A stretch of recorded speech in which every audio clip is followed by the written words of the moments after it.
Good morning, everybody. RV living with the geezer. We're just on some of these Boyd back roads, and not much traffic back here. That's why I'm back here. I was just in town, and man, traffic. I don't know. It's a little later. It's 10 o'clock in the morning. Traffic was still. It's pretty heavy this morning in Boyd. More and more people are moving out in this direction. So, but yeah, I get on these back roads and do these driving videos, and we can see some.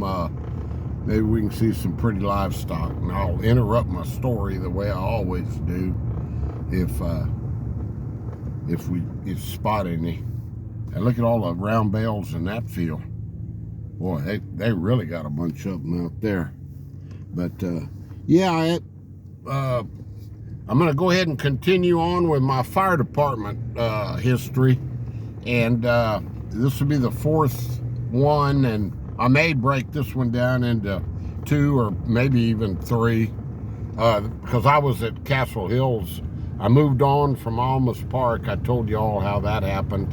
I've got a playlist on this if any of y'all are interested enough to go back, and if you missed them. I was at a small suburb in San Antonio called Almas Park, and had a real good fire chief there, and he moved over to Castle Hills, and that's where this is going to pick up.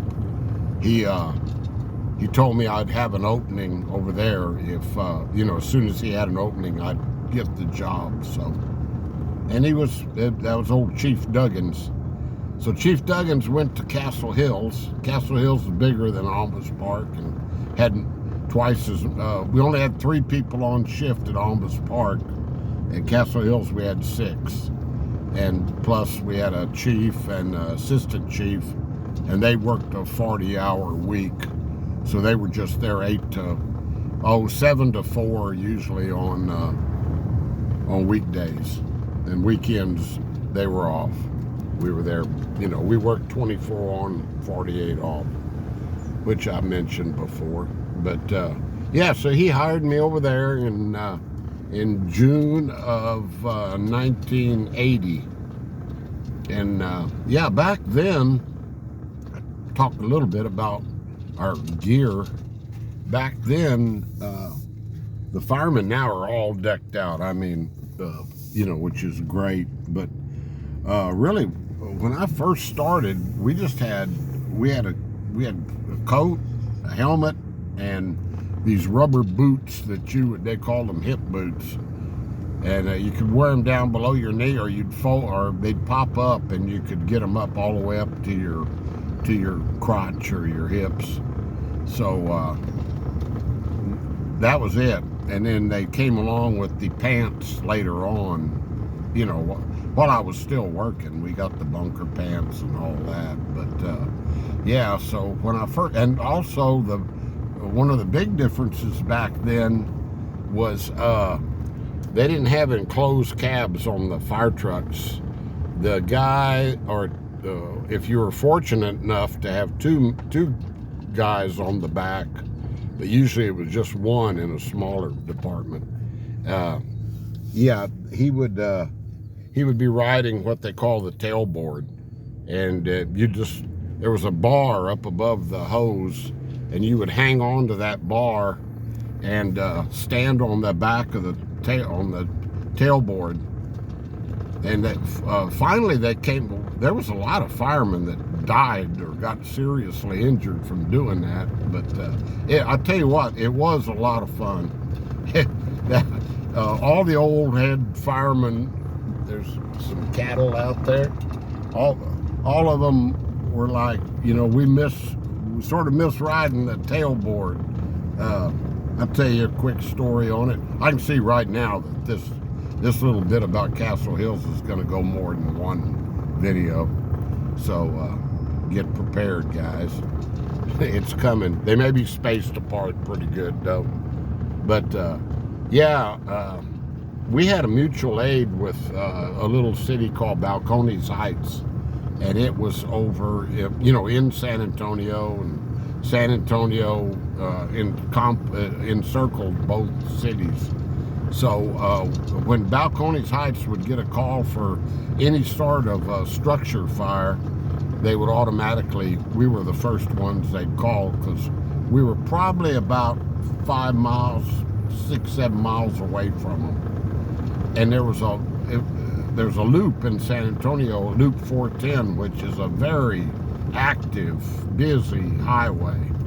And we made a lot of wrecks up on Loop 410. But anyway, when we would go to Balcones Heights, they'd usually send, if you had 6 people working, they would send 3. And you would be on the tailboard on Loop 410 at, I remember one time I was riding the tailboard, and it was like a Friday or Saturday night or morning. It was, it was like Saturday morning, like 2 o'clock in the morning, 2:30 in the morning, right after the bars let out, and we're going to Balcones Heights, and the guy driving, he had a reputation as being an idiot behind the wheel anyway. And I'm not going to mention any names here. He's still alive. But he was pouring the coals to that truck, and I'm hanging on back there, and there's a car that's like tailgating. We got our lights and our sirens going, and there's a car tailgating the tailboard of that truck. I mean, he's like a foot, and I'm bouncing around back there on the tailboard, and oh my gosh, I said, well, this is probably going to be it here, because I won't mention his name. He's going to slam the brakes on or something, and this guy going to rear end us. And old Geezer, I wasn't known as Geezer back then. I was known as Big C in my fire department days. Old Big C is going to be he's going to be taco meat or something, But we made it over there, and most of the time you'd make it over there, they would either cancel you because they'd get to the scene and they would see they could handle it themselves, or it would be a false alarm or something. But they'd always get you rolling on a structure call headed that way. But yeah, and well, to move on now, our equipment over there, somebody asked me about, made a comment yesterday about the equipment we had.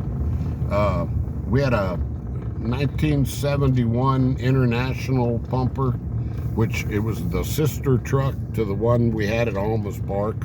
They were both purchased at the same time. They were identical. So I was, I knew that truck blindfolded.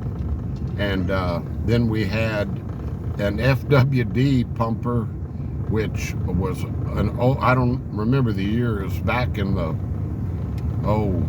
probably early 60s or 60s, I guess. Comes a big old truck.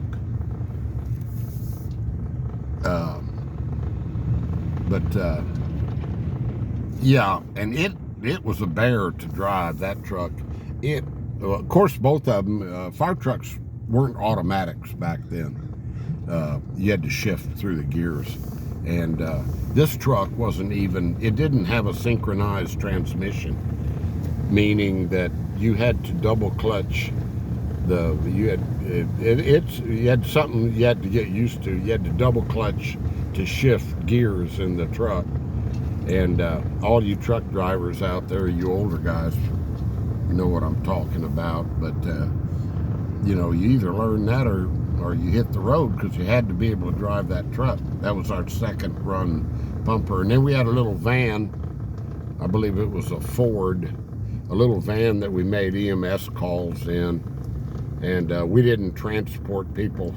We didn't have an ambulance there. San Antonio did the transports for us. But, and most of our calls it would increase every year, would be medical calls. Because we had our population was, Castle Hills is a pretty nice area, and a lot of retired people live there. So we made a lot of medical calls. But yeah, and so that was our equipment. And oh yeah, one other thing about riding the tailboard is your air packs were on the side of the truck. So now on the enclosed cabs, the guys get in there and they're behind the seats, and you can slip your air pack on and everything, get ready while you're en route to the fire. But back in those days, they were on the side of the truck, so you had to wait till you got to the fire and run over to the side of the truck, flip the air pack over your head, and put it on. That was another minute or so it would delay. I hear people saying all the time, oh, the firemen got their oxygen tanks on. No. That's not oxygen in there, folks. You'd be a walking bomb if you wore a oxygen tank into a fire. That's compressed air in there, and they're usually, it depends on the shape you're in and how hard you're working, but you can usually get 20 minutes out of them in a fire. It's regular breathing air, and we had a compressor at the station where we could refill them, and they call that a cascade system. But yeah, it was a good life. I'll tell you one more little story about Castle Hills, and then I'll just continue this on so this video doesn't get too long. I probably lost a lot of people already. But I went to work there June 1st, 1980, and on July 5th, it was a holiday for some reason. It might have been a weekend, because I remember we were working, and on holidays we would usually cook a meal together. So we were going to have it was July 5th, but we were going to have a 4th of July meal, our shift. And we were going to have enchiladas. So we had enchiladas for lunch. And I mean, down there, when we cooked together, it was like you were feeding an army. And we had some old boys that could eat. So I think for 6 people, we made 72 enchiladas. Okay. And then we'd have, that'd be noon and then nighttime. But I mean, that's 12 apiece. Sorry, I'm pointing at the doorpost. I'm getting carried away with my story. Anyway, so we eat, probably 4 or 5 enchiladas a piece at lunchtime. It's like 105 degrees that day. And it's a holiday, so we're on our own. We checked our trucks out that morning. So we all going to go take a nap, right? We go back in the dorm and lay down, and I mean, I'm sound asleep, and the thing goes off, and we catch there was a fella that used to come up to the station all the time. His name was Charlie Barbera. He was an elderly man, and he owned Barbera Sporting Goods in San Antonio. And he would come up and drink coffee with us and everything. Well, turns out he had cedar shingles on his roof, and a very, very nice home. And a bottle rocket, kids out shooting bottle rockets from the 4th of July, hit on his roof. And when his house was on the other side of town, when we pulled out of the station, you could see a plume of smoke down there. And so, we got Balcones Heights on the way. But the thing I remember, we got down there and fought that fire. It was like 105 degrees.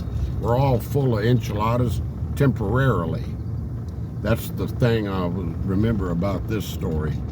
Every one of us lost our lunch that day within probably the first 5 minutes in his front yard or inside of his house that was on fire. I mean, enchiladas and 105 degree heat and extreme physical exertion don't go well. I don't care how old you are. So, we were all pretty fairly young guys. I mean, let's see, I was 30. So, so. But yeah, that was Barbera fire. The old Charlie, he was a good guy. He would give us a subscription to, every year, we get our subscription to Playboy magazine from Charlie Barbera. So, yeah, Charlie took care of the firemen. And, yeah. But, yeah, I got several more stories. Of course, I want to talk a little bit about the guys that I work with. And, you know, I'll probably use their real names. I'm not going to say anything bad about any of them. They're all my brothers. So some of them are gone now. So anyway, guys, that's the first part. Heck, it might reach 3 parts. Who cares, right? If you don't get tired of listening to it, just click it off. But here comes my neighbor, or Calvin's neighbor. He's a real nice guy. He's got a demolition company. Yeah, we're pulling up on the Raised Wright Ranch, so that had pretty good time in there. I don't know how long this is run, but yeah, Lexi doesn't play this afternoon, so I don't know what's going on this evening around here. Hopefully not much. I went out these gates, the wheels on the bottom. Let's see. See those wheels right there down there? They were about falling off, so I tightened all the nuts and bolts up this morning on his wheels. Maybe make those gates a little easier to open.